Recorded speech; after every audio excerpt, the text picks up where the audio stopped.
omuntu akola atekawo business ze kati abaana babafuula business. I don't know why, but is a gift. Era nze tata wange mwebaze. Tata wange yagamba nze omwana simutunda, mwe mulete sukali wamwe ne bwe mugenda ne kilo 3 ne kuleti ya soda yenga mugende mwe mumanyi. Andi tandibadde bwe kityo bwemba nkulaakulanye nendeeta ebintu to thanksgive. So si bino ebyamwe abanyankole abateeso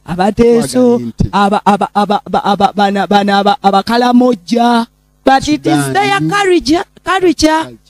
Ate bw'ofumbirwa tonobaayo naguzino bano bamusumba bavaayo bino byayononeka kati bwe kityo bwe kiri. Okay, musumba kiki kireetera divorce guno omulembe nga divorce nyingi nnyo eri ku level ya waggulu nnyo, like nosanga n'omuntu nga sometimes omwa respect nga gamba omukazi agamba manyi nakitadde. Kiki kireeta divorce eno? Ekyo kyenatawedda kyenyinyonyola, engeri gye tulabamu, engeri gye tukwatamu ebintu n'engeri gye tukuziddwa. Ate nga naffe weetuli kyogamba emyaka 15 nze sisuubira kunoba ate sinobanga kate sirinoba. Olunaku lwemmanyi nti mwami Robert twawukanye nga mutadde mu ttaka oba nze kati bandaba batya nga nnoba butya waliwo gamba nogambe kimala okukola ki bino ne bwakeera tolaba nze bire ebisinga nze sina experience ya mujja wange era sijagala giregako. Naye obviously nze nesootinga nze kandi ntuula ewange nemmanya nti ntudde n'abaana bayi kuba ndi mukulu. Musumba omuntu akubuuza ekibuuzo kino nga gwe omusumba sinya pastor wano nti obuweereza n'obufumbo ne business bino ebintu obikoze bulungi nnyo n'endaba nga kyekiseera Katonda agala kutikulako ku mugugu ku bintu ebibiri londako kimu kyaba akukendeerezaako oba akijjewo osigazeko ekintu kimu, obufumbo n'obuweereza. Sigo omuntu akubuuza n'agamba nti bino ebibiri otaako ki nga gwe omusumba otaki? Yesu n'agamba nti ekyo osabye kizibu kubanga waliwo olunyiriri olunkakasiza ddala nti sisobola kuba muweereza nga situukiriziddwa. Bayibuli egamba mu Bakolinso 7 nti tekyandibadde nga kirungi omusajja okwata ku mukazi, naye ate olw'okwaka bwemba nga nkakasiza ddala. Pawulo n'agamba nti bwe mwaba kyagala obufumbo mufumbirwe, naye nze Pawulo nalokoka era sikyakola ki I can't give advice mu ngeri eyo singa mbadde sirina musajja nandige nti nze nsigala n'obuweereza. Naye n'obuweereza buno nga toli mufumbo, singa omwami bwe bambuuza ku buweereza n'omusajja n'obufumbo osigala naki? Nga nange mugamba bw'oba oyagala nze mpeereze nga siri mufumbo deni Robert yafe. Oba ontegeera? Awo we wali nsigale nga ndinze nga sirina kyakunenyezebwa, buli omu amanyi ndi namwandu. But at this time I can't make a very big mistake kubanga wano wakubuuza nze lwaki nkivaluinga. Mukama bwe yankyalira bwe nali ku lusozi nga nsiibye ennaku 4, Mukama yambuuza bakuyita ani? Ne mugamba nze Nankya Monica. Nambuuza bw'ogenda okubuulira enjiri bakuyita ani? Nti Sister Nankya.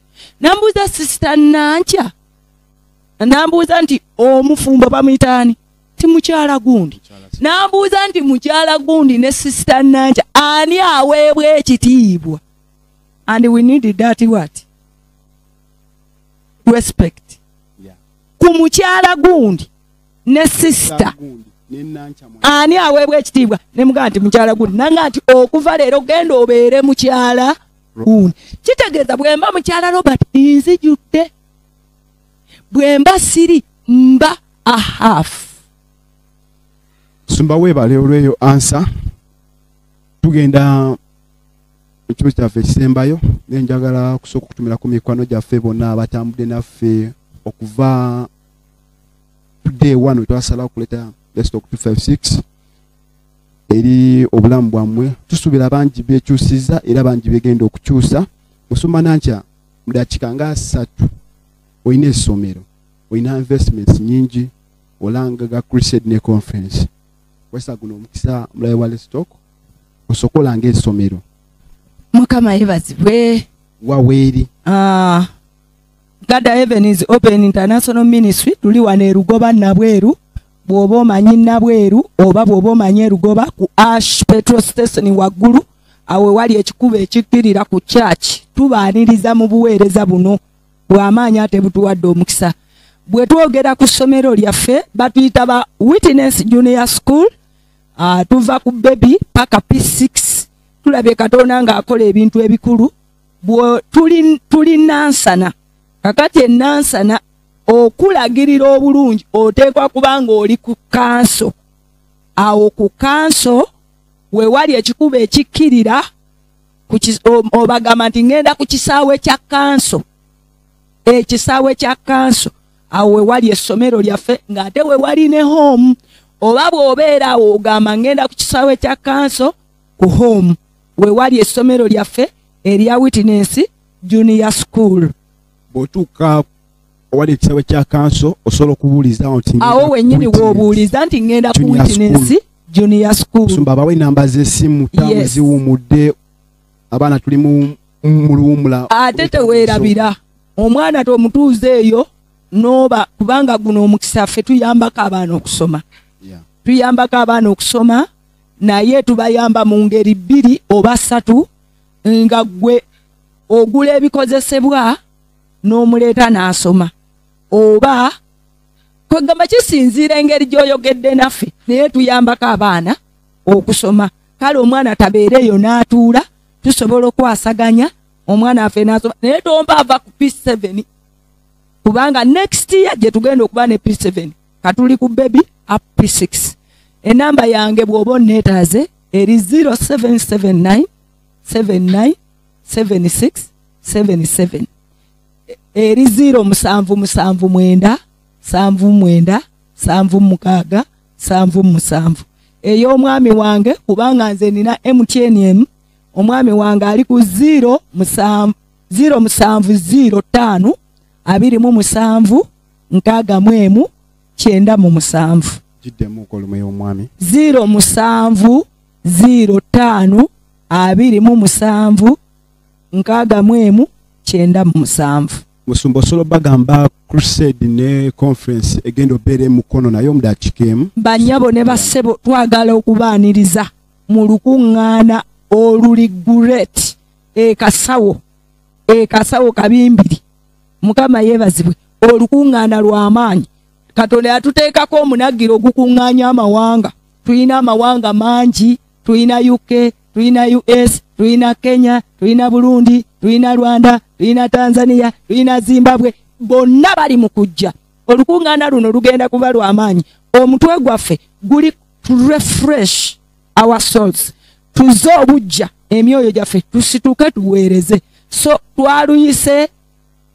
twaluyise African Summit Leadership East Africa Summit Leadership Conference kakati lukuŋŋaana lw'abaweereza mwenda mujje tugenda kuba n'omukisa emmere gyeri ekigambo weekiri ate era gwe bw'oba oli wano ng'oyagala kusula eri just contact me tujja funa woosula nange ngenda kubeerayo ne Jordan weekiri tusinkaneyo mu linnya lya Yesu.